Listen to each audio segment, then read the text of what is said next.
401k. Now what? Even if you leave the heavy lifting to the brainiacs at Guided Choice, it's a good idea to know how investing works. And if you're the do-it-yourself type, you need to understand how to invest appropriately. Don't worry, we're not going to show you tons of math. All you need to know to get started is that there are three big types of investments called asset classes: stock, bonds, and cash.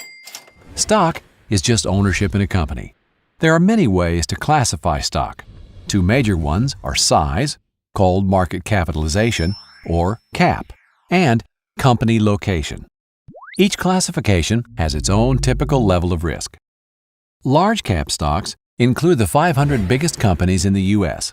Apple, Walmart, Disney, Ford, McDonald's. Ever heard of the S&P 500 or blue chips? Same thing. Keep in mind, all stock is risky, but these are generally considered the least risky.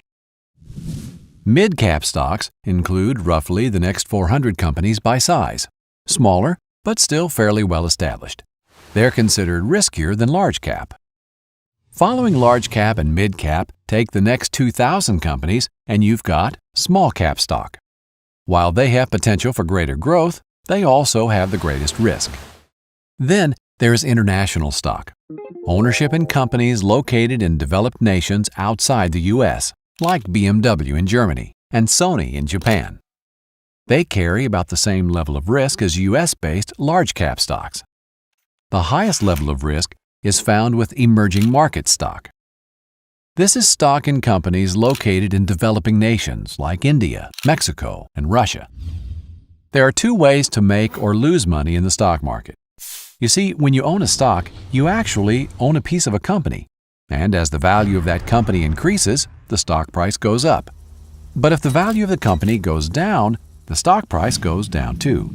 These fluctuations determine the amount of profit or loss. Another way to make money is when the company shares its yearly profit with you in the form of a dividend. Stock prices can go up or down dramatically for all kinds of reasons. As a result, stocks are the riskiest types of investment in your plan, but over a long time, they can also be the most rewarding. Next up, bonds. Bonds are just a loan to a company or government. They borrow by selling a bond, which is simply a promise to repay the buyer in a fixed number of years at a fixed interest rate. When you hear about the U.S. government borrowing money, have you ever wondered who they borrow from? Chances are, it's you, through the investments you make in bonds. If interest rates go down after you buy a bond, its value goes up. If interest rates go up, then your bond value will go down. How much the value goes up or down with a change in the interest rate depends on how long the bond is. The longer the bond, the more risk, as the more the value will go up or down with interest rate changes. However, in general, bonds are less risky than stocks. Cash is, well, cash. In a 401k, it's usually available as a money market or stable value fund. Unlike other assets, there's little risk that your money will lose value. But that doesn't mean there's no risk at all. If you hold too much cash, you are at risk that inflation will leave your money worth less compared to everything else. For example, in 1950, a nickel would buy you a Coke. But if you saved that nickel until today, you wouldn't have enough to buy that same Coke. Cash loses value over time. Most people with 401k plans invest in mutual funds. These hold many different individual stocks or bonds chosen by professionals for a given level of risk and potential reward. So, how do you choose the right mix for your specific needs? You may be surprised to hear that according to the majority of corporate pension plans in the world, there really is a single best way. It's called modern portfolio theory. The details are a lot of math, but understanding what's behind all the numbers is remarkably simple. In fact, you've probably already heard of it.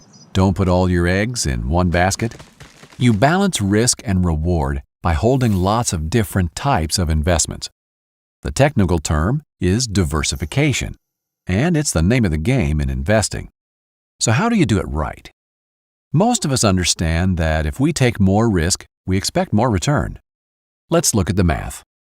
The line shows us that for any given level of risk, we can expect a certain rate of return. More risk more return. The challenge, as you may be aware, is that markets don't move in a straight line. They go up and down. The goal is to buy low and sell high. When one investment type is down, you want to buy. At the same time, you want to sell an investment that is high. In the long run, they all tend to move up, just at different rates based on risk. Remember, this is your retirement savings, so to invest well, you need to diversify.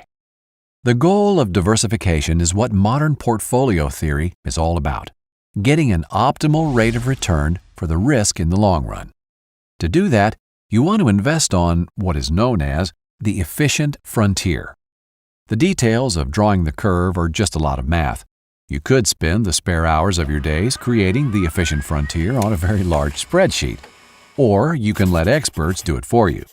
In fact, the answers are already right where you want them, online, and probably already in your 401k plan. Guided Choice can give you personalized advice recommending a specific mix of stocks, bonds, and cash to reach your retirement income goal. You can even use it to try different strategies and project the results. Whether you take the investment recommendation from our brainiacs or choose to do it yourself, hopefully now you're a little more confident about how retirement investing works. Just remember, if you do it yourself, you need to rebalance your account at least annually to stay on the efficient frontier.